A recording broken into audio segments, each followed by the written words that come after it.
पेड़ पौधे ऊंचे जाते हैं कि पतंग ऊंची जाती है? ऊंचा कौन है? पतंग ऊंची है ना, बोलो। अच्छा, पीपल ऊंचा है ना कि नहीं है? पीपल, वट, वट मतलब वट वृक्ष, वट वृक्ष समझते हैं ना? बरगद, वट समझते हो? पीपल है, वट वृक्ष है, ये भी ऊंचे होते हैं। लेकिन पतंग तो बहुत ऊंची जाती है। अच्छा ये बताओ, पतंग जैसी ऊंचाई चाहते हो कि पीपल वटवृक्ष जैसी ऊंचाई चाहते हो? बोलो जोर से। हाँ, पतंग की ऊंचाई सदा ना रहेगी, पर पीपल वटवृक्ष की ऊंचाई सदा रहेगी। सदा मतलब 1000 साल, 500 साल तो उनकी आयु है ही। हमसे तो बड़े आयु वाले हैं पीपल और वटवृक्ष। सदा मतलब हम ये नहीं कह रहे हैं कि लाखों साल रहेंगे, वो भी सूख जाते हैं। लेकिन हम अपने से तुलना करें 100 साल से, तो हमसे तो ज्यादा है, तो सदा मान लो थोड़ी देर के लिए। तो पीपल की ऊंचाई सदा के लिए है, वटवृक्ष की ऊंचाई सदा के लिए है, जबकि पतंग की ऊंचाई, देखो पीली मैया चश्मा लगाए सिर में, सिर ऐसे हिला रही हैं जैसे सुन रही हो जबकि सो रही हैं। पीली मैया, और देखो सोते सोते भी हाँ बुद्धू बना रही है मैया।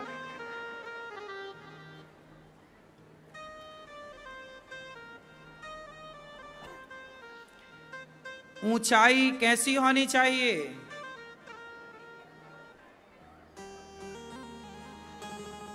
पतंग की ऊंचाई मायने नहीं रखती, क्योंकि पतंग अपने से थोड़ी ऊंची होती है, उसकी ऊंचाई किसी की उंगलियों पर होती है। कोई उसे नचा रहा होता है, कोई उसे उड़ा रहा होता है, कोई उसे लड़ा रहा होता है। जब चाहे लड़ा दे, जब चाहे तुम्हें नीचे कर ले, ऊंचा कर ले, वो अपनी उंगलियों पर इशारों पे नचा रहा है।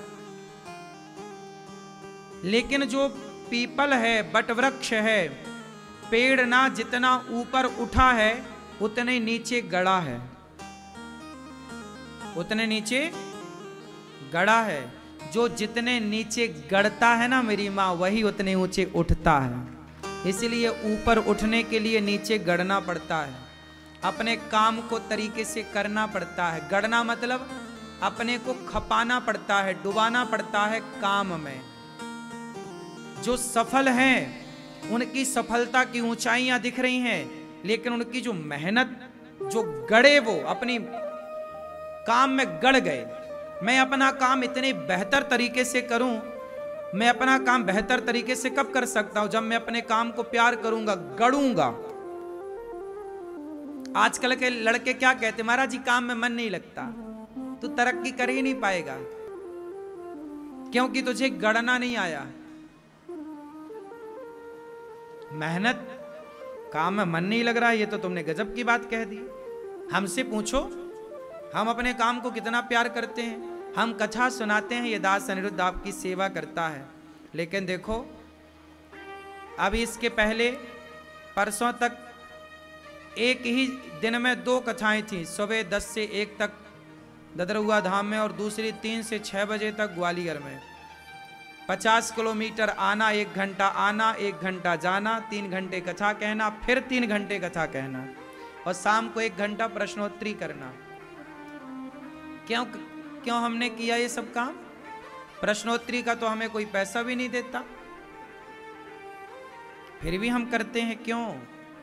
अपने काम से बहुत प्यार करते हैं, अपने काम के प्रति ना हम गड़े हैं। जैसे पीपल गड़ा है जमीन पर, वटवृक्ष की जड़ें गड़ी।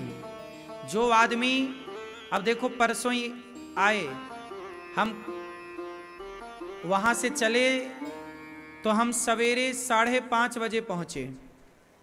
कल सुबह 5 बजे, और सुबह 5 बजे पहुंचने के बाद हम 8:45 अपने काम में आकर के बिल्कुल दिन भर के लिए गड़ गए।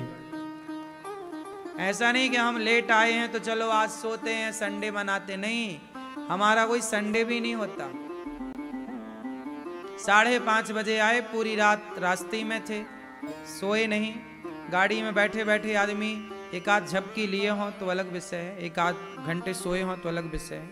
आए 5:30 बजे, आके सबसे पहले स्नान किए और थोड़ा सा लेटे बिस्तर पर, 1-2 घंटे सोए, फिर अपने काम के प्रति खड़े हो गए।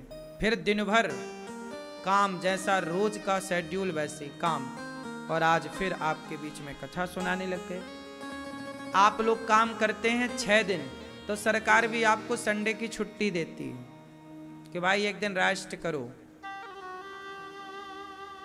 फ्लाइट उड़ाने वाला जो होता है ना, क्या बोलते हैं उसको, पायलट यदि 4 घंटा फ्लाइट उड़ाता है ना, तो उसको 12-15 घंटे की छुट्टी मिलती है कि भाई तुम 4 घंटा काम किए हो, चलो अब छुट्टी पे रहो।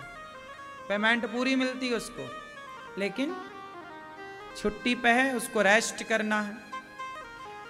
ठीक है, हम ये नहीं कहते कि आपको रेस्ट नहीं करना चाहिए, रेस्ट करना चाहिए, शरीर को आराम जरूरी है, लेकिन हम केवल ये बता रहे हैं कि हम अपने काम से कितना प्यार करते हैं।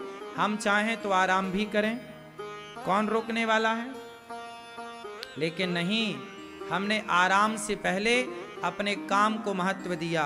काम को महत्व ना देते तो आज यहाँ बैठकर आपके बीच में ना होते, इतनी बड़ी बड़ी सेवाएं ना हो रही होती। इसलिए कहता हूं, मैं केवल ये कह नहीं रहा हूं आपको, मैं स्वयं करता हूं। मैं पीपल की, बट वृक्ष की जड़ की तरह नीचे भी गड़ा हूं। आप तो ये देख रहे हैं चारों ओर लोग कहते हैं अनिरुद्धाचार्य जी का नाम है, नाम व्यक्ति, मैं अपना काम ही तो कर रहा हूं। ईमानदारी से अपना जब काम करूंगा तो काम की खुशबू तो सब तक पहुंचेगी। आपकी मेहनत, आपके काम की खुशबू दुनिया तक जाती है।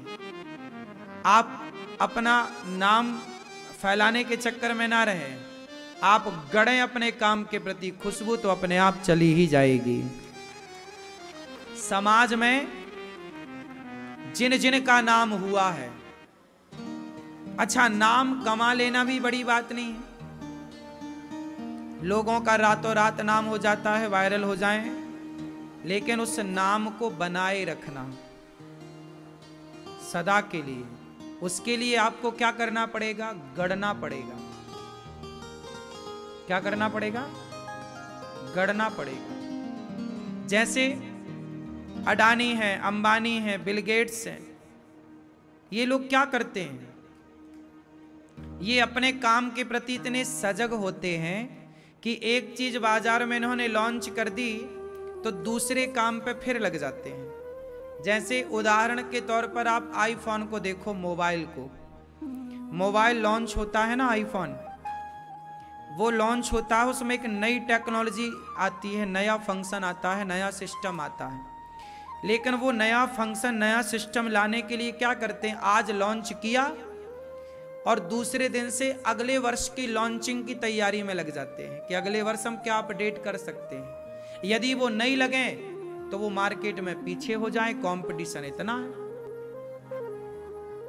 तो अपने को अच्छा बनाने के लिए आपको क्या करना पड़ेगा, नीचे कुछ लोग होते हैं पतंग की तरह, थोड़ी देर दिखते हैं फिर गायब आकाश से, लेकिन पीपल सदा दिखता है। इसलिए ऊंचाई पतंग की तरह ना हो, ऊंचाई बटवृक्ष और पीपल की तरह होनी चाहिए, जो सदा के लिए हो। उसके लिए आपको गढ़ना पड़ेगा।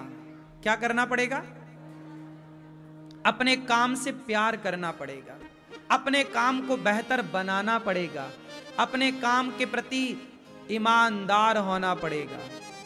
क्या होना पड़ेगा, ईमानदार। ईमानदार क्या है, बोलो बोलो, मेरी माँ जैसे कथा कितने बजे से थी आज यहां बोलो? पर आपने घड़ी देखा हम जब आए तो कितना बजा था? 3 बजने में 7 मिनट कम थे। मतलब हम अपने काम में कितने बजे आ गए? 7 मिनट पहले। क्यों? क्योंकि हम अपने काम के प्रति ईमानदार हैं। वरना 3 बजे से कथा थी। हम आदमी तो 2-5 मिनट लेट ही चलता है। इस देश का आदमी 2-5 मिनट, बोलो, इस देश का आदमी 2-5 मिनट, लेकिन हम 5-7 मिनट पहले चलते हैं। यही है गणना, यही है अपने काम के प्रति ईमानदार होना। हम केवल कह